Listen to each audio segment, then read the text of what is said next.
What's going on, everybody? Jason Fitness. Today I want to show you how we're going to be able to help you 10x the results you're getting from all the different leg exercises that you're doing in the gym.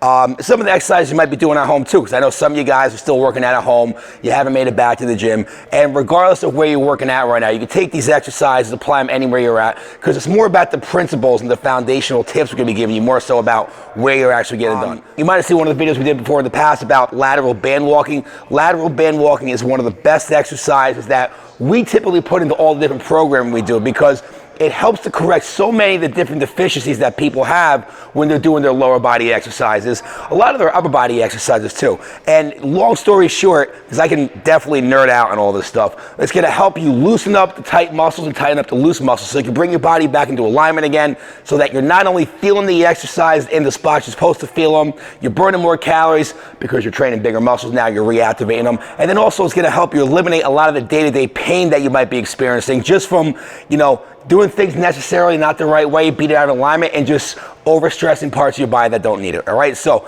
let's get into the nitty gritty. Let's see what we got. And one last thing I want to kind of throw in there before we get into the good stuff.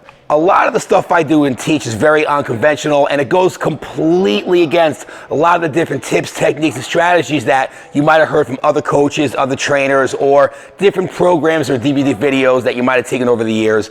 And I'm not necessarily saying those people are wrong, but they are. All right, and if you ever have any questions about why I think that is, you're more than welcome to reach out to me, drop me an email, text message me. But the way we modify a lot of these exercises compared to the way other people teach them, we modify our exercises to mimic the way your body is designed to move versus the dysfunctional movement patterns that we've developed as a society over the years. So without any further ado, let's get into what we're going to talk about. All right, cool. So a couple things you want to focus on your lateral band walking. We're just going to start, we're going to start from the ground up. Before I do that, one of the biggest things you want to do is everybody rounds their shoulders forward when they're doing this exercise. When you round your shoulders forward, your center of gravity is going to shift forward. You're going to be heavy on the toes, and it's going to turn into a quad exercise. So one of the biggest tips I'm going to tell you right now, chest forward, shoulders back, right? You want to separate the shoulder from the ear, and as you do this exercise, you're going to maintain almost like that twerked upper body stance, all right? Now let's talk about the lower body. So let's start from the ground up. A lot of people do this exercise with their toes out, right? We want to keep the toes slightly rotated in, all right, on like a 22-degree angle. Notice how my heels are pointed out and my knees are pointed out also. Having the toes pointed in, as long as the knees going out, is what it's okay. Now, if your toes are in and your knees are in, that's bad juju right there. You want to keep constant outward pressure of the knees, right? And as I'm going through this exercise, I want to keep my knees super wide the entire time, but I want to keep my feet slightly more narrow than my knees. Because what a lot of people do is they start doing this, especially as they fatigue out. They keep the knees in and they're walking, but they got this weird like knocked knee position, which doesn't do anything for your glutes. I like to keep a short little stride, right? I push wide with the knees. Notice how my shoulder blades are engaged, right? And I got this very unique stance that tempo that I take, where I take 2 steps as I go, and then I pause for 2 seconds. It gives me a chance to feel the burn, let everything lock in. I do 2 steps, followed by a 2-second pause.